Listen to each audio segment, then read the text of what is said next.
Hello, my name is Justin Wilson, and this is Assignment 1.2's Turning Point Video for Mastery, Personal Development, and Leadership Online with Professor Elena Rogel. To begin, professionally, I plan to master the management aspect of the entertainment industry as much as possible. Ideally, this would be helpful by contributing to the growth of my current entertainment management group, UCO Incorporated, which is focused primarily on the production of high-energy live events and the development of upcoming independent artists. In turn, combining these talents with effort and skill into film and television roles or even licensing opportunities. Returning to your origins. After reviewing this first concept, presented under Strategies for Refining Your Life's Task from the book Mastery by Robert Greene, I was reminded of why the entertainment industry is the field most suited for my professional goals. At birth, after seeing the structure of my hands for the first time, my father insisted that I would one day become a musician, since my fingers were considered abnormally long for being a newborn. After learning my first instrument by the age of 7, my life has been filled with music, experiencing the industry as first a musician, then recording artist, and now in artist management. The Darwinian strategy. Now, when it comes to identifying a professional niche, this concept is vital for remaining competitive in the entertainment industry. I've done this for our company's targeted demographic by providing upscale entertainment events in an area that sometimes goes often overlooked by more well-known performers. Avoiding the false path. In my own professional experience, it seems that the entertainment industry is full of people who are trying to oversell themselves. With the use of discernment, we can avoid being misled by those who are in the hunt for quick riches or even fame. Additionally, these individuals often lack the necessary professional drive for success, oftentimes distracting other team members, eventually leading those others away from their own goals as well.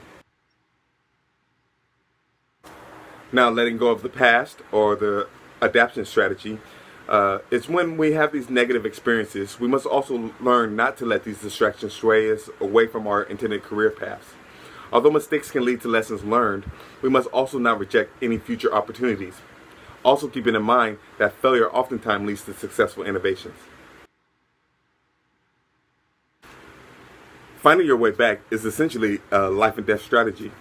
Now, in the last concept presented in the required reading, we found that we must not let any temporary failure permanently block any future innovations or potential success. In our professional careers, we will be often presented with events that are beyond our control. When this happens, we must learn to adapt and then overcome these unexpected obstacles, stating, "The way back requires sacrifice. You cannot have anything in the present, and the road to mastery requires patience." Now, for myself, it seems that this professional journey has been littered by the association of unreliable team members whom sometimes claim more knowledge or experience than they've literally obtained. That's why the section detailing avoiding the false path resonated in my intimate being. Like Mozart, I'm at a point to where I sometimes feel tired of suppressing my talents, efforts, and skills for the comfort of others portraying authority figures, or oftentimes providing false paths to success based on their own egotistical perception. For example, Wolfgang's father expected him to immediately begin work as a musician in order to repay his expenses, but this path may have led him away from becoming one of the world's greatest composers.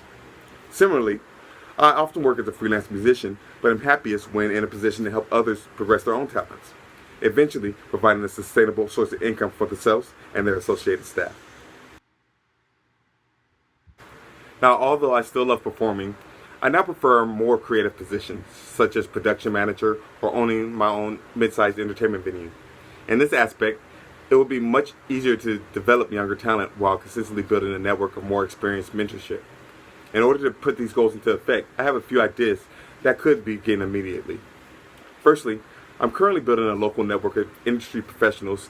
This entails reaching out to large companies and competitors in an attempt to further build a reputable source of related information, eventually gaining better business opportunities in the process. Additionally, taking measures to acquire the necessary capital to accomplish these goals seems essential.